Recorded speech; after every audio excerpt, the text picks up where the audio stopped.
Mom! Dad's got another tattoo! On this week's episode, we talk conspiracies, or more accurately, why people believe in them. Is it the preserve of angry boomers on Facebook? Can you rescue someone from the rabbit hole? And one of us takes their first steps towards winning a Nobel Prize as we navigate midlife. Hello and welcome to episode 19 of Mum, Dad's Got Another Tattoo, the Midlife Crisis podcast. I'm Mark, and this week I am not with Richard as the school holidays kick in and timetables become ever more stretched. He's not able to join us for this section, but we do have a full episode featuring him and a guest. We are talking conspiracies this week, or at least why people believe in them. And we got in touch with the University of Kent. They're doing a lot of research on this subject at the School of Psychology, and we've got someone who actually knows what they're talking about. Our guest is a postdoctoral research associate researching the consequences of conspiracy theory. He completed his doctoral thesis at the University of Kent in 2021 and focused on the relationship between attachment anxiety, catastrophizing, and belief in conspiracy theories. Welcome to the podcast, Dr. Ricky Green. So I'm sure we've all seen people talk about conspiracy theories, typically on Facebook, which has a bit of a midlife demographic to it, to be generous. Is that what brought you to this area of study, or did you come through it some other route? Yeah, so I did my undergraduate in psychology, and I didn't know anything about the research and the topic of the psychology of conspiracy theories. Obviously, I knew about conspiracy theories, but I didn't know it was a topic to be researched. And it was when I finished my undergraduate and I was like, I didn't know what quite I wanted to do, so I just carried on doing. I went to do a master's instead, and then that's when I found out, because I realized you can actually start specializing a bit more now. And then I found Professor Karen Douglas, who I'm now working for. So I've done my master's with her and my PhD, and now I'm actually working on a postdoctoral research position with her. She's like top of the game with conspiracy theory research, and I found her, and I was like, okay, that looks super interesting. But the reason why I found it interesting as well is because I know loads of people that are into conspiracy theories. I myself used to entertain them a bit when I was younger. Before I kind of had an idea of how the world works. I've seen some videos that tell you how the world works. I never really got really sucked into them, but yeah, it was basically those reasons. I entertained them myself a little bit. I've got friends who really believe in them, that, that's their worldview. So I was kind of really interested to understand, why people are drawn to these types of conspiracy theories and things like that. So that was my kind of getting for this researcher. Yeah. It is fascinating as well, because I think we're all, as you say, we're all like I think the human psychology is probably prone to it because we like mental shortcuts, for example. Mm-hmm. And I think these are mental shortcuts. But before we go on, let's figure out what we actually mean by conspiracy theory. Because, I could believe that certain members of the CIA knew something was going on in the assassination of JFK and decided maybe not to investigate it. Does that meet the bar of conspiracy theory, or does it need a wider range of actors and outcomes? No, so the ingredients of a conspiracy theory. So there's three main components. You need a group of people. So it's not usually like one person doing something. It's a group of people. So even just a couple of CIA agents would qualify that. And there needs to be an event that's happened. So the assassination, and then, but I guess one thing that you're missing is the motive. So it depends if you then say they did it for X reason, and then you've got a full-blown conspiracy theory. So you need to blame a group of people about an event that's happened, and then say what the hidden ulterior motive was. So, and I'm saying that's a possibility, though, not that this is what happened at the exclusion of everything. Is it feasible that more than one person in an agency that could have stopped it decided not to because they thought Kennedy was some pinko lefty that would be, driving the US into communism? No, absolutely. And it would still be considered a conspiracy theory, only in that it's the unofficial version of events, right? So there's the official version, and then, that's not to say that every official version of events is the true thing. And this is, and so what you're getting at, basically, there's levels of conspiracy theories. There's ones that are much more plausible than others. Okay, there's ones that are really outlandish that, you know, most people from the get-go would say, okay, that's probably not real. But something like what you said is a bit more believable. It's something that I could get behind as well. And I think it just depends on that level of plausibility. Like if you had said that the CIA agents like orchestrated the assassination themselves, then it gets a little bit more difficult to get behind, you know. But knowing that it happened and letting it happen, you know, it's a possibility, and we'll never know. And that's why it'll always be a conspiracy theory, you know. Yeah, and does that sort of probabilistic, like, so I would say there's a 20% chance that that's true, but that's because, you know, my background's in financial services and investing, and I've been taught to think in ranges of possibilities. But I appreciate that's not like the default, and I had to be taught to do that as well. So, do conspiracy theories is like this happened rather than that happened, compared to, say, you're thinking, well, you know, there's could be, I guess. I mean, so it sounds like you're not. So if you're asking if you believed in that, are you a conspiracy theorist? Like, I wouldn't say so, you know, like I think so when we're researching people who believe in conspiracy theories, we're mainly interested in ones who that is their worldview, and any conspiracy theory you show them, they'd likely say, I believe in that, you know, and then any official version, they're like, no, I'm not going to even entertain that. So it just depends on where you're at and how many conspiracy theories you believe in, if they determine how you behave in the world as well, right? That's a whole other thing. So if they change how you look and behave in the world, yeah. And I think in modern society, it's hard to believe that there aren't many people now that don't know somebody that believes, or a group of friends that believe. I mean, I've got an absolute fascination with conspiracy theories, purely because, but the more I've read, the less I believe. It's the way I've gone about it. I mean, I've read books on both sides of 9/11. The other week I heard of Dom Jolly was on a podcast, and he's written a book on going around regarding the Denver airport conspiracy, which is quite frankly amazing. And yeah, but the more I think it could be your worldview, but it's the more research I've done, the less I believe on a lot of them, on most of them. Well, I should declare that I don't really believe, but not because of extensive reading on any individual subjects. It's that I just don't believe in the competence of people to pull this stuff off. It's so complicated. But so, you look at any project in the world, it's all beset with problems, delays, over budget, except this conspiracy theory, which over 30 years involving 40,000 people was executed perfectly. I just don't believe that it's possible. So the first pushback we're going to get on that, because it's the go-to, is the Manhattan Project. Because everyone says, well, they kept the Manhattan Project quiet, so what? But that will be the first message we get, believe me. Did they keep it quiet, though? I mean, we don't know. It's a time of world war. You know. That will be the first pushback we get. Yeah, and well, there are other things that have come to light that are true, that are terrible things that have happened in the past, right? Like things that have happened in America, but in the UK and all over the world, that were covered up, but then were found out, you know, to be true. And in that time when they're covered up, and you've got people saying, "Hey, no, something's wrong here," they're conspiracy theorists at that time, right?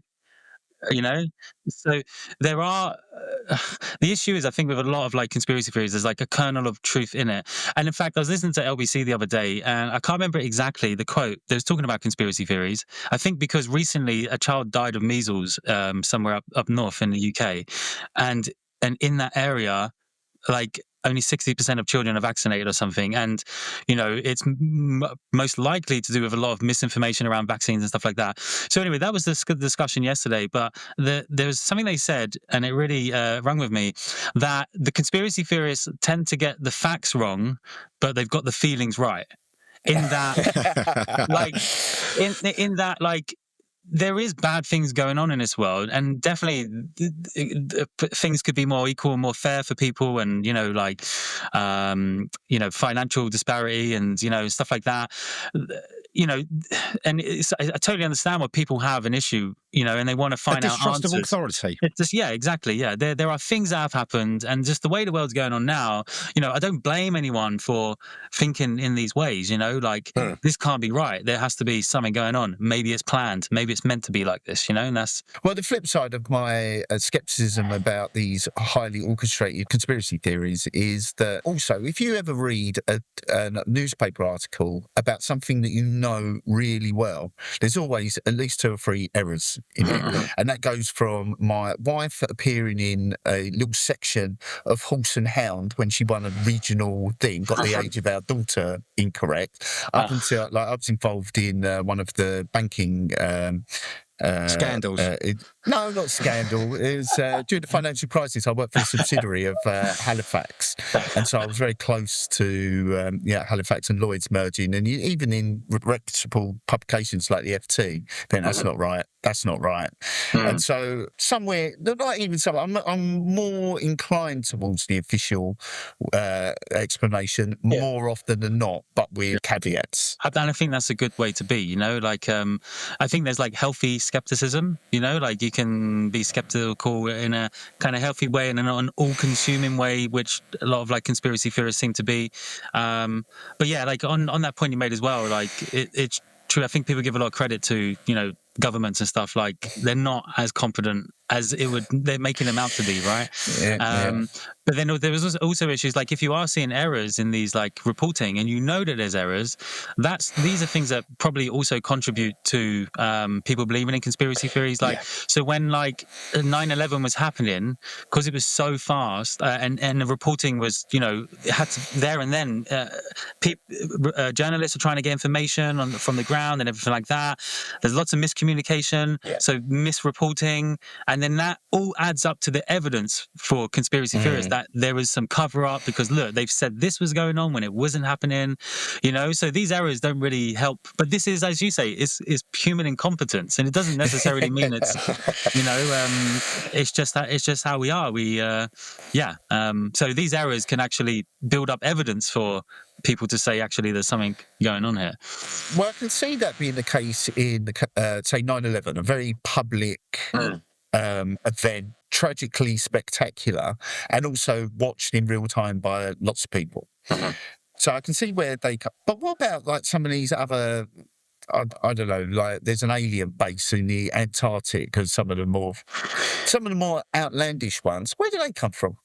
Yeah, so they're different. Are you talking about the ancient civilizations and the pyramids? We discussed this. Yeah. Any of the ones that require a great deal of imagination. They do, and I think that the researchers haven't really looked into that much, and there's a couple of reasons. Because that's on another level of believing in conspiracy theories. The ones that we mainly look at are the ones that you mainly know about, so political types of conspiracy theories, health ones, vaccines, climate change. Because they have real world impacts, they get looked at mostly. But it's hard to know the impacts of someone believing in, it's not. So I think that's one reason, is that the research that we're looking at is more looking at the more topical conspiracy theories, the ones that have these consequences. But then also they're it's hard to really say what the conspiracy theory is with regards to those ones, because they're so outlandish. The group that we're talking about is an extraterrestrial group now. It's not a typical group that you can point the finger at. And so there is some research so there might be 2 types of believers, and there's when you first get into it, start falling down a rabbit hole, you maybe just start questioning a few things. Maybe you're drawn into the conspiracy world because you found one conspiracy very interesting, and then you start looking at other things. Then you start going further and further in, and then you start seeing governments and other things like that are the bad people, or you see them as the conspiratorial group. But then there's an awakening that can happen, and there isn't tons of research in it. It's kind of theoretical, and it's been spoken about often, but not really being tested. And the reason that this is the other reason is it's really hard to actually get these people to do surveys for us. The ones that are really, because they don't want to contribute to any, they think this, we're the bad guy. You're the man. Yeah. So it's really hard to actually study those types of people that believe in those types of conspiracy theories, it's easier to get people to say that they agree with like normal political ones and stuff. But yeah, so basically the ones who might believe that there's alien civilization in Antarctica, or that aliens built the pyramids, or that we're being controlled by lizards, right? Shapeshifting lizards. You've heard of that one? Yeah. David Icke's favourite. Yeah. It's argued that, you know, you can get right into conspiracy theories and believe in normal conspiracy theories, but then you have this like awakening and you see the world in a whole different way. And actually people aren't the enemy. It's the extraterrestrial forces that are the enemy, and people are being controlled. Governments, the world leaders are actually the reptiles and stuff, you know. So yeah, so they're a whole different breed, like of conspiracy theorists, like the ones who believe in those types of ones. Yeah. See, my all-time favourite is flat Earth. Quite frankly, it's provable that the Earth is flat, and that the Earth for is me, flat? No, so the Earth is round. Sorry about that. Hang on. I think we've got a subject for further investigation here, Ricky. And I think the simplest question I'd always like. I mean, I've watched documentaries on it where they've proved. I mean, there's the famous one on Netflix where the flat earther actually proves to himself the world's round. But my simple question is, they're telling us the world's round when it's flat, and my question would be, why? Yeah, what do you mean? Does it matter? Yeah, why would they lie about that? So it's flat or it's round? In all honesty, I don't know either. Exactly. Why would they lie? If it's flat, it's round. We're still existing here, and it makes no difference. Yeah. No, that is so. Again, the flat Earth one isn't really one that we have looked at, but we should look at it a bit more to find out, like, well, you know, what is the motive of it? Because, you know, saying it's the three ingredients. So I guess the group would be like scientists and governments keeping it wrapped up. Yeah. And the thing is, the event is, there's a lie around, you know, about whether the Earth is flat or not. But the motive, I don't know. I really don't. That's the one that's always got me. Yeah. I think like, so, yeah, there probably is motives, I'm sure. But I couldn't tell you. I don't 100% know what the because it is a really confusing one. Yeah. But why I can maybe just speak about why people would believe in that and continue believing that, even though when it's like clearly falsifiable and even been proven false by the people themselves. And I find it hilarious when they do that. I've seen that Netflix one, and it's fantastic. Yeah, there's some other ones as well where they've stood over like a lake. Or was that the one with the lake? Yeah, it was firing the lasers through the planks. Yeah. And then I'm pretty sure he's still, you know, believed in the flat Earth stuff after that. I believe now he doesn't. I think now I could be wrong, but I think now he doesn't. But that moment of clarity, is brilliant. Where they're looking for the beam at the other end, and of course the curvature of the Earth, they can't see it, and they run the test again, and he's literally, it's beautiful. Yeah. No, it was good. But yeah, I think maybe like, so, I mean, I guess we was going to get into it at some point anyway, but like there's lots of reasons why people are drawn to conspiracy theories, like lots of psychological reasons that I can mention. And so, yeah, I'm just thinking of it because I'm particularly thinking about that type of conspiracy theory where that is probably the most easily falsifiable one. But why is there still groups and loads of people that still believe in it? Well, so one of the reasons why people drawn to conspiracy theories is like, so we all have these needs that we want, psychological needs. We all want to feel safe and secure in the world, and that's our existential needs. You know, we don't want to be having existential crisis all the time. So we want to feel safe and secure, in control of our lives. And then there's these epistemic needs where we want to understand the world. So, you know, we want to feel like we know what's going on in the world. And then we have these social needs. You know, we want to feel good about ourselves and others within our social, you know, friends and social networks and things like that. And it's been shown that when these three needs are not being met, that's when people can start being drawn to conspiracy theories. Because let's say in the real world that someone isn't feeling secure and in control, you know, they, you know, with the cost of living crisis going on as well, there's a lot more poverty. So things aren't going well in the real world. And, you know, they can blame the government for that. And then there's these conspiracy theories that, hey, I can tell you exactly why your life is like this. And then it can give them a bit of control back because they now know, and they're not in the dark about why their life's in this predicament. It confirms their feelings, and that's exactly what these conspiracy videos do. They're very emotionally laden. Like they're built like that. You know, they know they know what they're doing with these videos. They're tapping into people's existential crises and the things that are going on, and providing them an answer, really emotionally charged as well. And so like, if people start believing in these conspiracy theories, they start to, not that it actually does satisfy these needs, by the way, because there has been research that shows that longitudinal research where we've tracked conspiracy belief and these feelings over time, and we find that at time one, when we do a survey, if they score high on conspiracy belief, then we know that they score high on these other, like they feel anxious, they feel powerless, and they don't feel that they can make change in the world. And then what we find is that when we track it again, it doesn't. These existential feelings don't get better. In fact, they get worse. So the more they start believing conspiracy theories, the more they actually start feeling worse about things. And it makes sense, because these conspiracy theories are like saying that everything is, this whole world is, bad, and you're living in it, and there's nothing you can do because they're all powerful and everything. So, they might be going to these conspiracy theories so it makes them feel a bit better to begin with, but then in reality they just get more worried about the world and things like that. But then there's also this social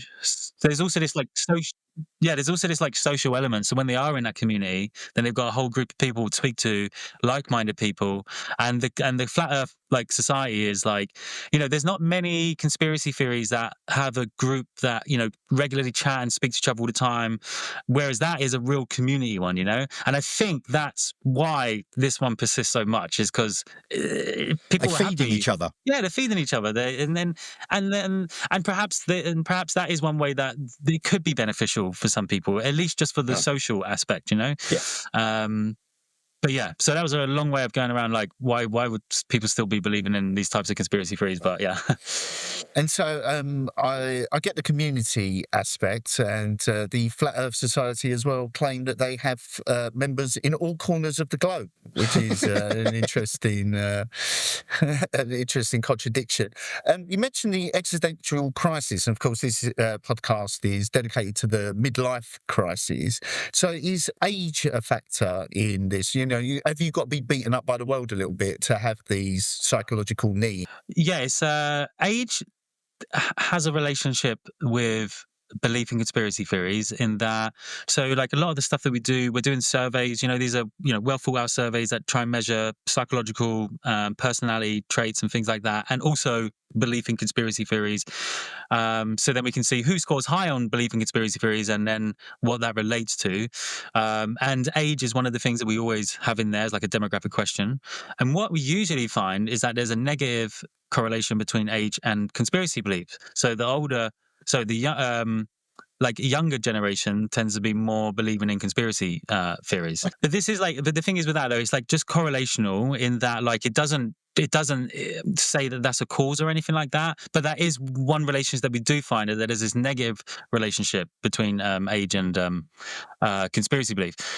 But all ages believe in conspiracy theories. Like I really don't think that there is like an age that is more like, if anything, I would have thought it would have been like older, because my nan started to kind of get into conspiracy theories at some point, like out of nowhere. And if you think about existential crises and things like that, you're getting older, it kind of makes more sense that like older generation would be getting into conspiracy theories. But I think it might change with the generations, like, if that makes sense.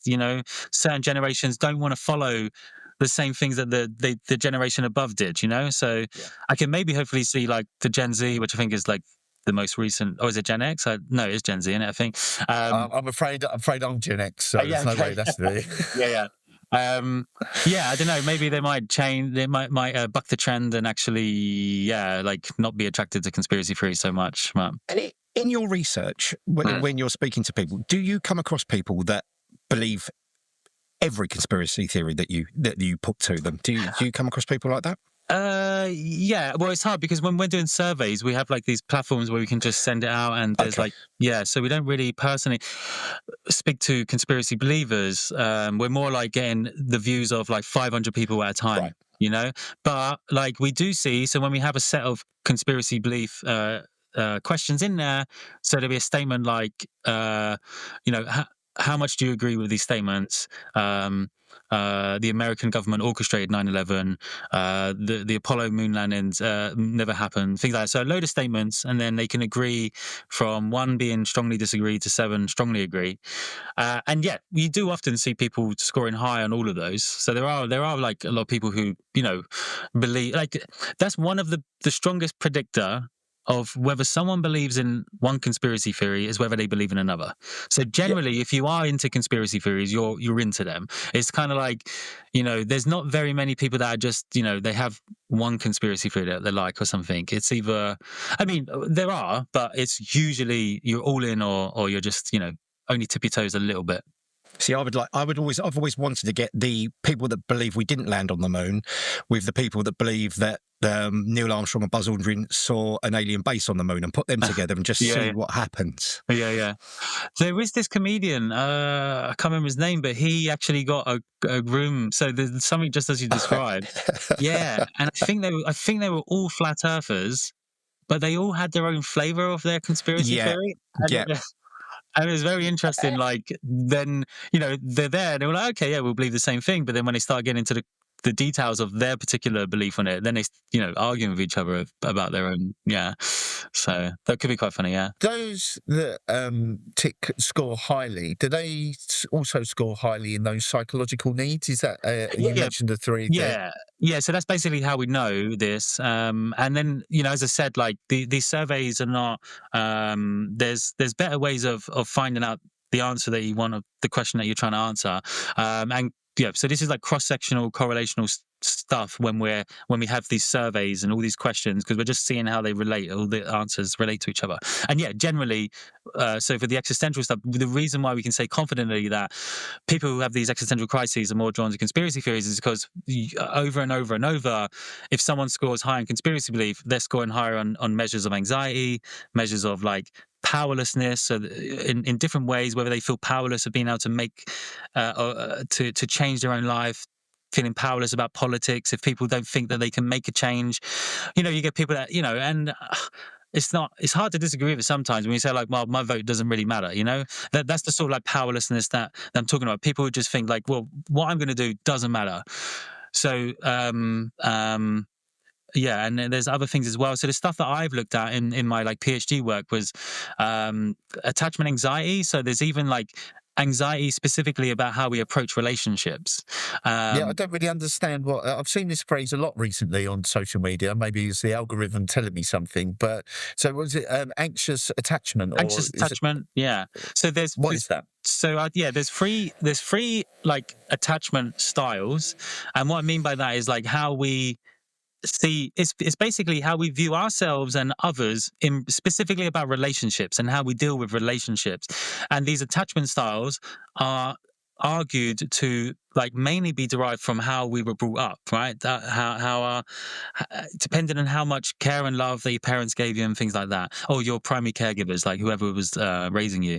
And it's argued that, and there is evidence for it as well. There's a lot of evidence for it that, if you're always there when the baby's crying and things like that, always there. And some people could say that that's like overdoing it. Like I kind of disagree with that. Like if the baby's crying, be there for them. They're gonna grow up knowing that people will be there for them. They're gonna be confident in relationships with future relationships because of their past experiences. They're not. They don't see the world as scary because like they know that they've got a secure base that they can go to. And so that's like, so if you have that, then you have a secure attachment, and that means that you feel good about yourself and you're not worried about other people in relationships. So it's quite a secure way of being. And then there's like avoidant attachment. So I get to the anxious one like last, but avoidant attachment is that you feel good with yourself, you're fine with yourself, but you don't trust that others are going to be there for you. And the parenting style that kind of makes that up is like when basically they're never really there attending to like them crying, and basically they learn that they have to deal with the world on their own, and at some point they stop crying because they're like, well, it doesn't matter. So they look after themselves, they don't need other people. And that's how avoidant attachment style was meant to come about. Anxious attachment style, and that's the one that I've looked at in my work, is like sporadic, like there's sporadic attention. So sometimes they're there for the kids, sometimes they're not. So they like it when it's there, but they don't know it's going to be there, but they want it. Unsure about They're unsure, so they grow up ambivalent and they grow up worried, and they always grow up worried that the person's going to leave them. That's basically what there's other people that don't believe in attachment theory. Like not every psychological scientist is in total agreement with each other. There's theories are always evolving and stuff, but attachment theory is quite strong theory, and that's what I've kind of used in my work to see whether these different attachment styles might predict whether someone believes more believes in conspiracy theories or not. And hopefully I'll be able to explain my thesis and make it make sense without being so convoluted. So I found that people with attachment anxiety are more drawn to conspiracy theories. So not secure, not avoidant, people who high in attachment anxiety. So I found that in my master's, and we just found that relationship, and that was it. And then in my PhD, I then looked at it further to look at some variables, some other things in the middle that might explain why that is the case. And what I kind of latched onto was this. So basically, because people with attachment anxiety have this they have a tendency to catastrophize things going on. And the reason they do that is because of what I said about how they're worried about their relationships might just disappear at some point. So a strategy that people with attachment anxiety do is they tend to catastrophize things going on in their relationship, makes things, or not just relationship, but also the greater world as well. So they're prone to talking about things that are worrying them. And the reason for that is because that's maybe a strategy of keeping the people close to them close so they won't go away. Like, hear this out. There's some big worrying thing going on. And that's basically why I think that people with attachment anxiety are drawn to conspiracy theories, because it's another thing to kind of catastrophize about. So, as I said, they catastrophize about their relationships, but also things about going on in the world. And so people with attachment anxiety may be drawn to conspiracy theories as a means to catastrophize about things, and in order to get the attention of people that are close to them. That's really interesting. Does that make sense? Yeah, absolutely. No, it does make sense. Okay. It does. So, and also with what you were saying previously, in regards to the man, not trusting the man, is this why we see the same people crop up all the time? You've got Bill Gates, Hillary Clinton. You can go through a whole list. Would that be this why? That you always see the same names crop up in these scenarios? Like, so there's always like, it's funny because Bill Gates is doing like great things. I personally, I know. I feel very, very sorry for him. And you think like Dr. Fauci as well. Like, I feel so sorry for him. Yeah. I think so. I was thinking about this, and I think it's because of the work they do, because it's such big work. Like, it's just. It sounds paradox, but like because they're doing such great work, like it can't be. What are they hiding? Yeah, exactly. What are they hiding? Yeah. And it's like I'm trying to. It's like a proportionality bias is what it's called. So that's been something that's also been shown to. So if someone is high in this proportionality bias, they're also likely to believe in conspiracy theories. And basically, it's people who see big things happening. And they're like, well, there has to be a bigger explanation, not the simple explanation that Bill Gates just genuinely wants to do some good. He's a philanthropist and wants to do good for the world. Yeah, that explains it in a nutshell for me.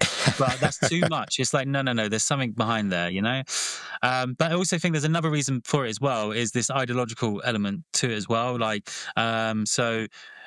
I think people who believe in conspiracy theories, at least about Soros, George Soros and Fauci, are typically on the right. So it's basically kind of ideological as well. It's just there's someone on the left. They're clearly, they say they're doing some good things, but they're really not. They're not on my side of the aisle, so they're doing something bad. And I think it's just a case of that, because there's people that are on the right that the left will point at, which, to be honest, like I would also be like, yeah, they're up to, like I think everyone is kind of, could believe in some conspiracy theories. I think about stuff like what Putin's doing, because if we talk about official version of events, well, I do not believe his official version of events. Does that make me a conspiracy theorist? Like if I was in Russia, yeah. But, so it's kind of, it really does depend on where you are on the side of things as well. And that left-right divide is only getting bigger. I mean, you can see with way things are going even in the United States, that divide is getting worse. And I imagine the accusations, as you can see, are getting more and more extreme.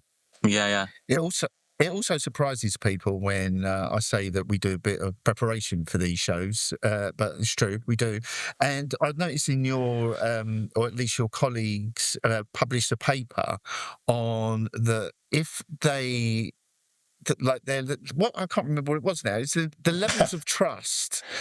And like so, if they themselves are not trustworthy, they will then ascribe that lack of trust and lack of good faith to other people. They project that. And yeah, so often in political circles, particularly with some of the more lunatic Republicans, it's often said that every accusation is a confession. And I kind of can see that working for conspiracy theories, where someone who is dishonest themselves sees everything through the prism of dishonesty, because you know what? That's what I would do if I was in that situation. Like, if I was a billionaire, I'd control the world through little microchips in, so, that kind of thing. Has there been any like further development in that kind of study? Yeah, so I've not been on that one, so I don't know too much, but like basically what you said is the crux of it. Like there is a lot of projection going on with conspiracy theorists and the things they believe in and the things they're sharing online. Yeah, so there is actually a lot of evidence that kind of backs up in a different way what you're saying, like as well as them not being trustful and then them believing others are not trustful and believing in conspiracy theories. It is a hell of a lot of projection going on, and there's studies that have shown that people who believe in conspiracy theories are also the ones who are more willing to conspire themselves, and that's what I find really interesting. So that they probably see the world in these conspiracy terms because that's kind of how they would do things if they had the chance, right? So yeah, no, it's definitely like a really interesting thing, and I only know like sort of that much about it. It's not research that I've done myself, but yeah, it's definitely something important to bring up because it kind of helps paint a picture of the people we're talking about a bit more as well. So yeah, no, I get that, and but I think we're becoming a little bit more exposed to these things. Maybe post-financial crisis, definitely COVID, when I ended up arguing with, people who've got 3 GCSEs with the finer nuances of epidemiology. COVID had seemed to be the absolute breeding ground, if you pardon the pun, for these sort of theories. It's a shadowy organisation doing it. Vaccinations. It's like the perfect storm of government, disease, population control. All these things like come together to, this is a trial run for the great wiping out, again, for reasons that are not entirely clear why that would be a trial run. Seemed to be quite successful in bumping lots of people off. But and so are these like acute inflection points which essentially add to stress, add to anxiety, and therefore add to the need to explain the world in some sort of different terms than what you've been told? yeah, absolutely, and this is the existential crises, the motives I'm talking about. Like, and so like that is like, so when I'm talking about like anxiety and powerlessness, these feelings, these are internal existential crises that are going on. These are external existential crises, and they absolutely contribute to people like to the increase of conspiracy belief and to like the prevalence of them and things like that. And yeah, you're absolutely right. Like COVID was absolute breeding ground for it. Like in terms of work for me, it was like, obviously it wasn't great for the globe and stuff, but boy did I have lots of like stuff to do. Yeah. Like people were like really, and journalists, like media, they all really want to know like how, because these conspiracy theories are just like growing and growing. But yeah, so it just had everything that needed for the perfect storm of like loads of conspiracy theorizing, lockdowns, like government restrictions, actual virus running around, coming from another country. If you're in China, then you think America released it. If you're in America, you think China released it, or you think your own government released it, or you believe it all. You just don't know. So those sort of events 100% are like catalysts for the spread of conspiracy theories. But what I would say though is that it doesn't necessarily mean that that overall people around the world or in the country now believe in conspiracy theories more. At that period and at that time, yeah, there's definitely like an increase of belief. But these things, like all these types of events, maybe not that one because that one's quite different. But 9/11, the financial crash, 2008, other significant events, they have these inflections, right? And then they have like, you know, you get, then all of a sudden you have a lot more people entertaining conspiracy theories than they were and a more calmer period, but then it tends to go back down. So basically, like generally, so it's not so and I just mean that the general population, you know, the ones who always believe in conspiracy theories, like they're always going to like believe in them. But yeah, these events do make it so that it seems like there's a lot more conspiracy theorizing going on, a lot more people believing in it. But once they calm down, then it kind of gets back to normal, if that makes sense. So it kind of No, it does. It does. Yeah. So there isn't really like an increase. It may seem like it, but it really isn't like that. Like there has been some studies that shows that there's inflection points, but it always kind of plateaus again. No, that's really interesting because it does seem like the general level is rising, but I guess they're the people that shout the loudest as well. So they're always, they're like vegans. The conversation will always come round to to that. Go ahead, Rich. Yeah, it's I mean, one question I would love to see if you had an answer for. Are there any strategies for talking to people that believe in this? Because I could do with some. Yeah. There is no. This is the big. This because you can't present data because there's always an opposite argument to that data. So unless it's something you can put in their hands, is what I've encountered, then it's very difficult. Listen, you can't. It's difficult to change people's minds. I realise that, but I've always found it difficult to find a strategy to explain it to people I know.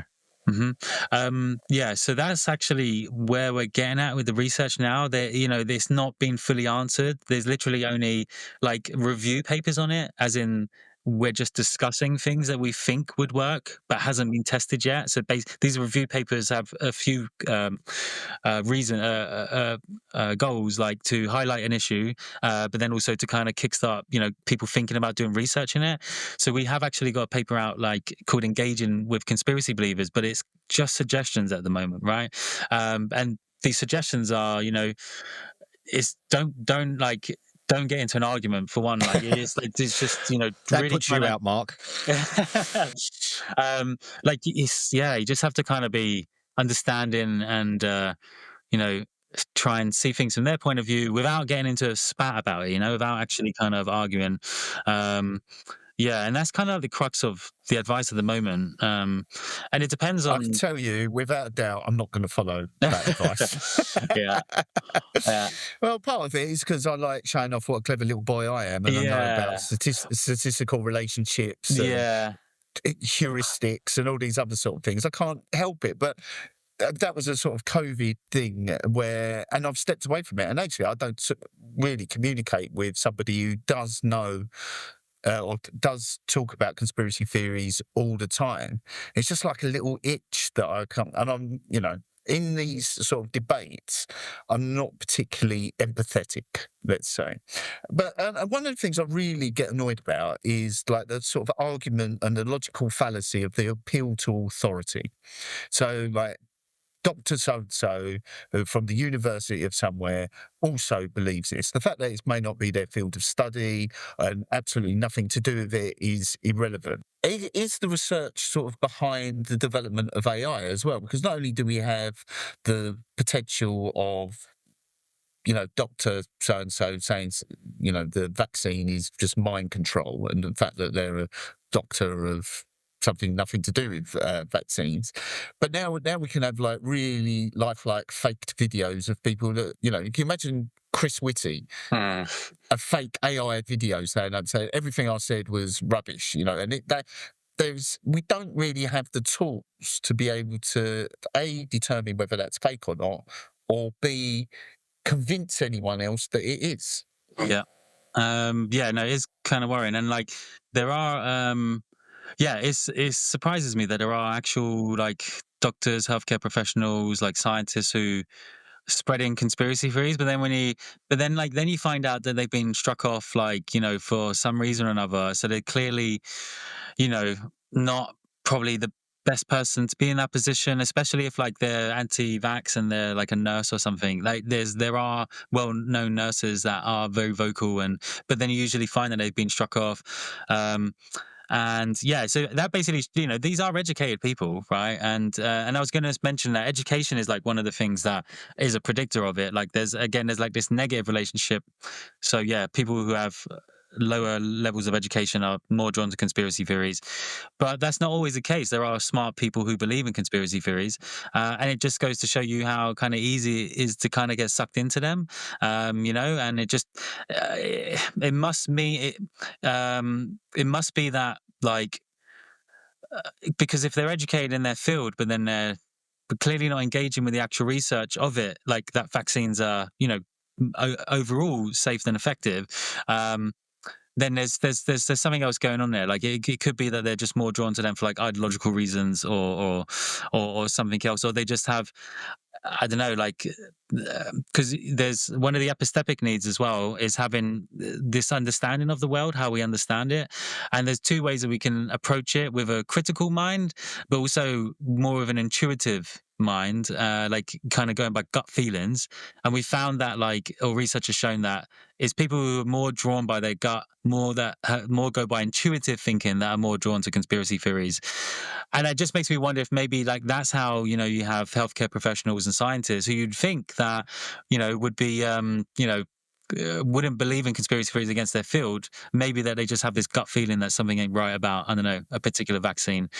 But my gut feeling on that, based on no evidence, is it's almost like, when if you've ever been to a speed awareness course where there's retired policemen who have attended hundreds and hundreds of road traffic accidents over their careers, who think the roads are much more dangerous than they actually are, with a group of people who've been doing 35, 30, who think the roads are a lot safer than they really are. And because you have this like your own personal experience drives a lot of what you think about the world. So if you're a healthcare professional and you've got like an ICU with like 100 beds in it, and it's all taken up with like people who've got some sort of vaccine side effects, like 100% of the people that you work with on a day-to-day basis have got some sort of problem. The fact that there's a billion people outside of that ward totally fine, that's kind of how I feel a lot of the more educated things. They're exposed to the downsides because they're healthcare professionals, right? You may think that, playing football's really dangerous because every weekend, every Sunday, someone comes into the A&E with a broken leg. Never mind that 50,000 people have played and just if they're in their mid-40s, hobble back, and there's nothing wrong with them. And that's kind of where I think I think that's a very good point. And I hadn't really thought about it like that. And honestly, that's something that I'm going to speak to my team about, and maybe we can look at. I won't hear the end of this now. I thought you'd like that. Honestly, I think it's like a very good, that makes a lot of sense. Because I've tried to make sense of how, because one thing that I was going to say as well, one of the reasons is there's a lot of money to be made out of spreading conspiracy theories. So I was thinking that potentially one of the reasons why you got people who are in a job, scientists or a healthcare professional, they're probably seeing that they can make more money, and maybe they could be disingenuous about what they're saying, but they're getting some money in. But I think that's a very good point that you make. Because they're seeing it, they're seeing all the bad things all the time. Then if they're not thinking critically, like, oh, hang on, if there's 10 people here, but there's 10,000 people outside, that fine. But they're seeing the 10 people, then they're going to go by their gut and go, oh, this is not good, It's their worldview, isn't it? It's their worldview, No, I think it's a good point. if that develops into a full-blown theory, all I ask is that a wing of the university is named after me. Yeah. Statue, maybe? Yeah. Well, I think it's like being a saint. You need 3 miracles to be a saint. Maybe 3 theories, and I can get a statue. Sounds good. I've got plenty of theories. Maybe, but then statistically, I've got so many theories. One of them's bound to be right. Yeah. Go ahead. Well, I was just it's like to the question of like, how can we help conspiracy believers, how to engage with conspiracy believers, and like it's hard to give concrete advice on like how to actually really speak to someone, because the evidence is just the research isn't there at the moment. But there is other things that you could try. So with AI, the AI is like it's double-edged sword. Like, it's being used to spread conspiracy theories more. People who probably weren't people who want to spread conspiracy theories or weren't that good at writing up a compelling one now can. And so it's definitely probably helped with spreading conspiracy theories and the proliferation of them. But you can also use AI to combat conspiracy theories. So I don't know if you've been watching, if you're on Twitter, on X now, it's called. No, I've abandoned that. Yeah, I'm close to doing as well. I've come off it. Grok, isn't there? Grok is on there, yeah. And I mean, it's Grok is a little bit questionable anyway, because it keeps on Musk keeps on tweaking the AI and changing how it behaves and stuff, and it's been quite questionable. But one thing that I've really appreciated that it's been doing is that it has like conspiracy theorists that try to bring in Grok to say, "Hey, Grok, like tell this person about how the world really works," and then Grok just like slams that person down and says, "No, actually, this is how it works." And then they go, "No, like you haven't looked into this thing." Because no, I have looked into this thing, and this is what it looks like. And then they just go, "Oh, you're woke," and then they call Grok woke. Hey, don't worry, Elon will change that. Yeah. So, I find it very interesting that that's been going on, and I think hopefully that might be opening some people's minds up. Hopefully, but yeah, there has been some research where people have. So with ChatGPT, you can create your own ChatGPT AI agent, like with specific goals and purpose of what you want it to do. And they've created one that specifically talks to conspiracy theorists to debate with them with the goal of trying to change their mind.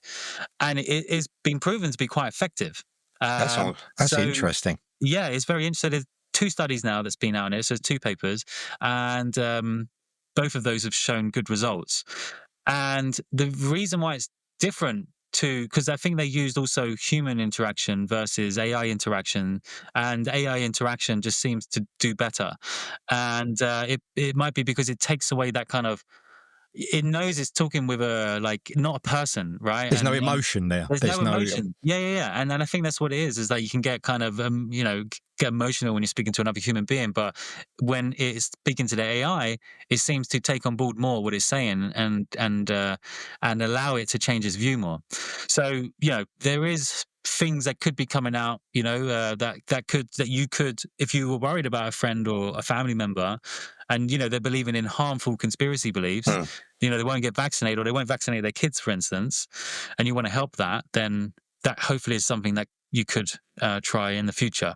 Yeah, so it's kind of fobbing off to AI, but it works. That's the most important thing. Yeah. Isn't it annoying when part of a conspiracy theory turns out to be true? And like the number one thing that comes to mind is the fact there's some sort of viral research centre in the middle of Wuhan. I mean, I don't know if there is. That is the sort of thing that I would have batted away without any research of my own at first.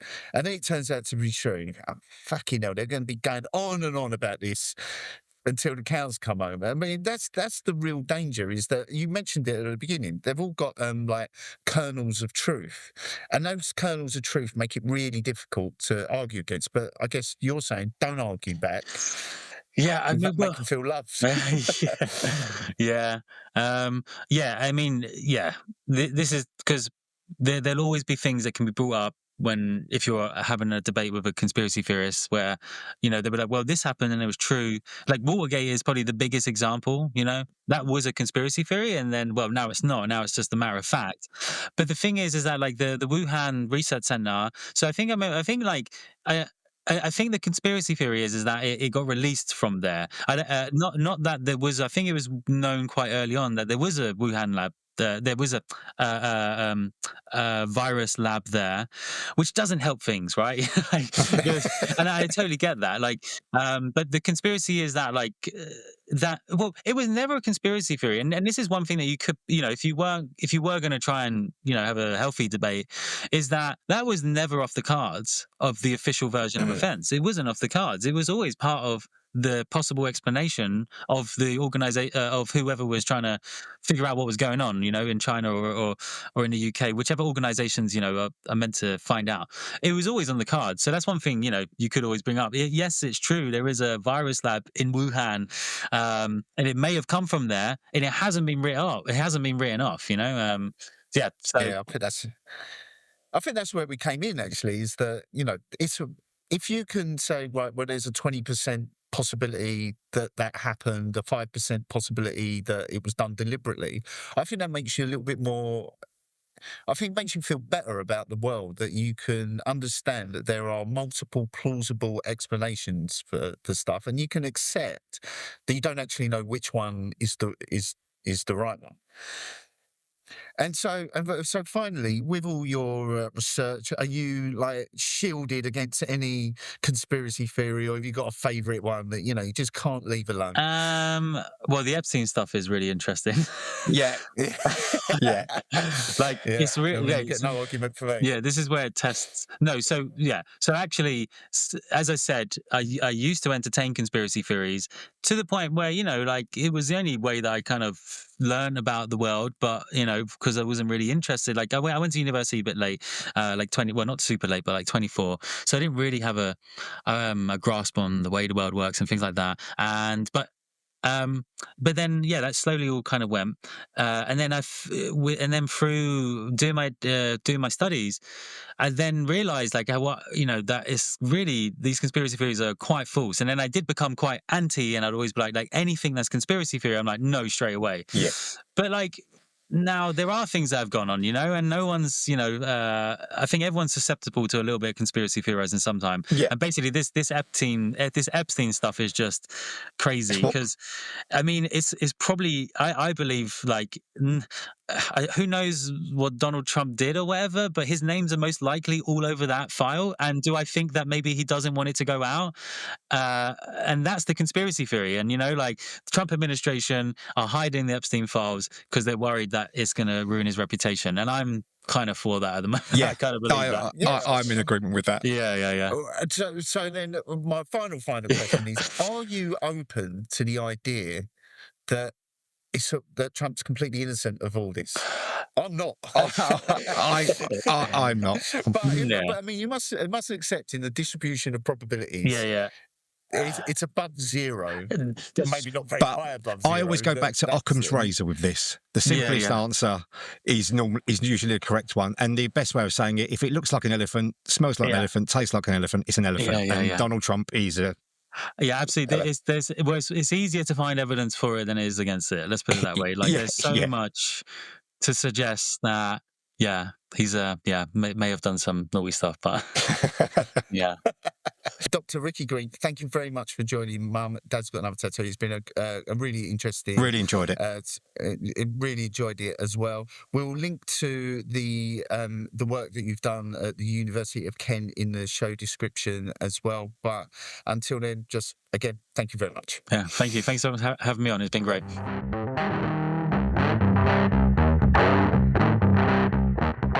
Thanks to Dr. Ricky Green there for what I thought was a really interesting conversation. If you've got any story about conspiracies, things that you believe in, anecdotes about stories that you've heard, or how to deal with lost causes, let us know. Get in touch with the podcast at Dad's Got Another Tattoo on all the social media platforms, and Dad's Got Another Tattoo at gmail.com. We'd really love to hear from you. But for now, we'll leave it there, and we'll see you next time. Goodbye.